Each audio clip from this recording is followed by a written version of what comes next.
Hello, my name is Patric Leedom, and I have been attending St. John's Church since September 1958.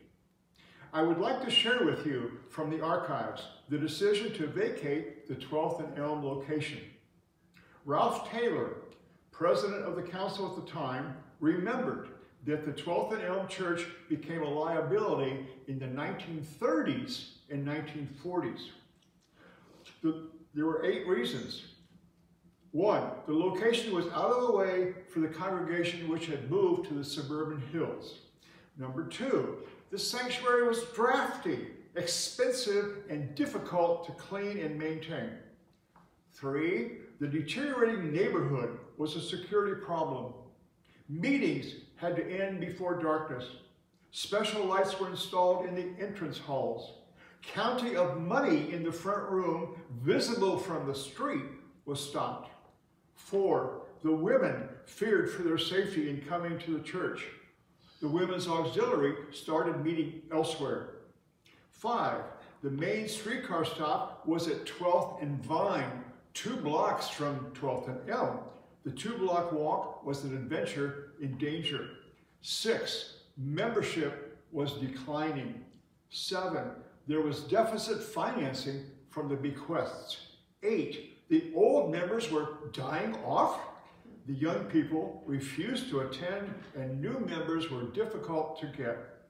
Finally, in November 1945, the property was sold to the Church of God for $50,000.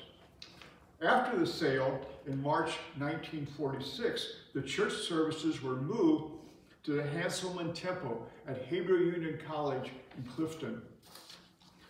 A new building fund had been proposed in November 3rd, 1936 for a new church edifice, but it was not to hold. The action was finally taken 12 years later, January 7th, 1948.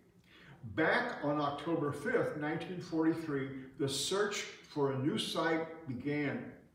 The map of where most of the congregation lived indicated the Clifton area as a central location point for the new church.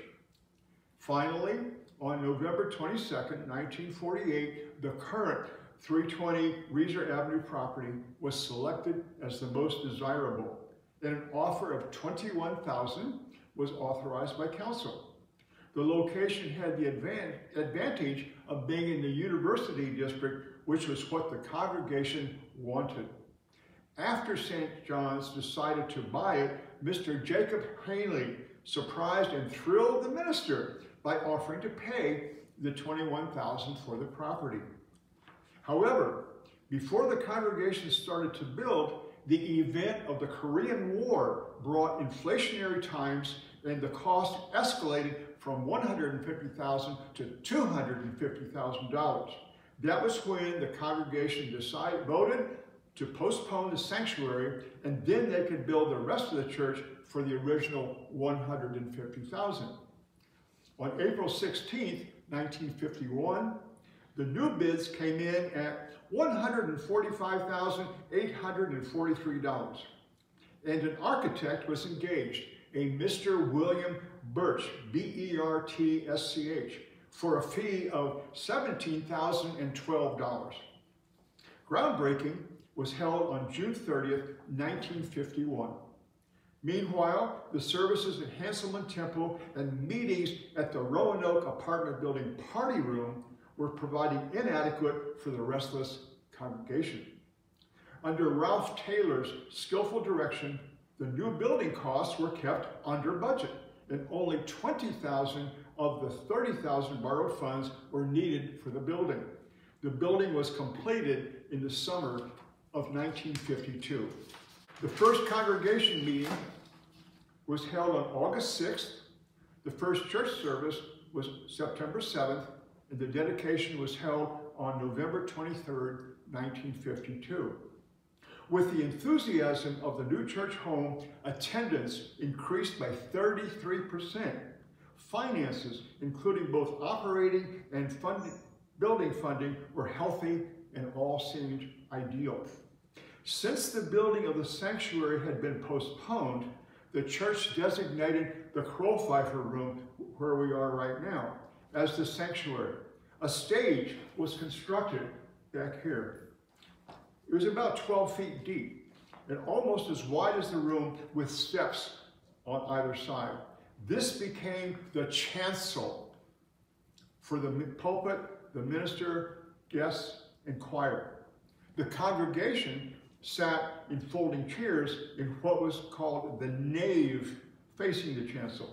Yes, those ecclesiastical terms were used. And I gave a youth sermon on the stage in March 1959. Okay. In those early days, St. John's had a wayside chapel erected by the sidewalk announcing the Sunday speaker and sermon topic. Once the new sanctuary was in use, the stage area in Crow Fifer was given walls, etc. by church members, and it became the Bigelow room for the use of the church school. In the mid-1950s, the congregation turned its attention to completing the church edifice by finally building the sanctuary. New building planning is charged.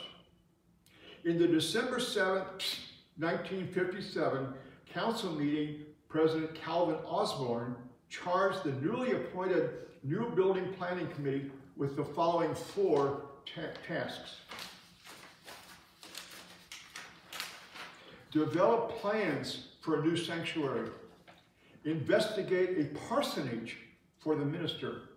Include facilities for religious education in the planning. Provide off-street parking in the plans. Debate on building the new sanctuary.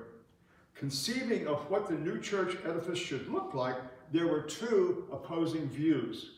A conservative approach was to build a sanctuary which was affordable, easy to maintain, and one in which the older members would take comfort.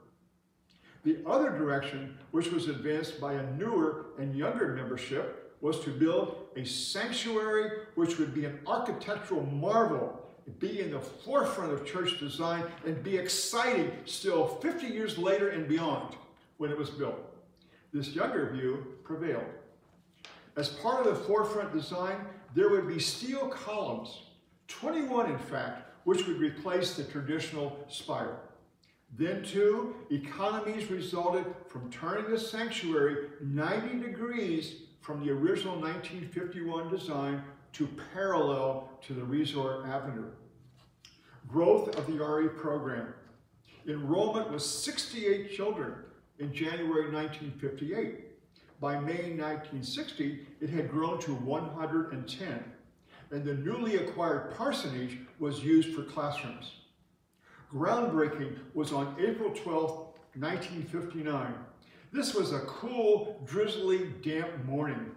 The honored guest was the president of the American Unitarian Association, Dr. Dana McLean Greeley. The 2 denominations had not yet merged, and I was in attendance to witness this, and that's how I know what the weather conditions were. The building was completed in the summer of 1960. The first church service was September 11th, 1960, and I thank you.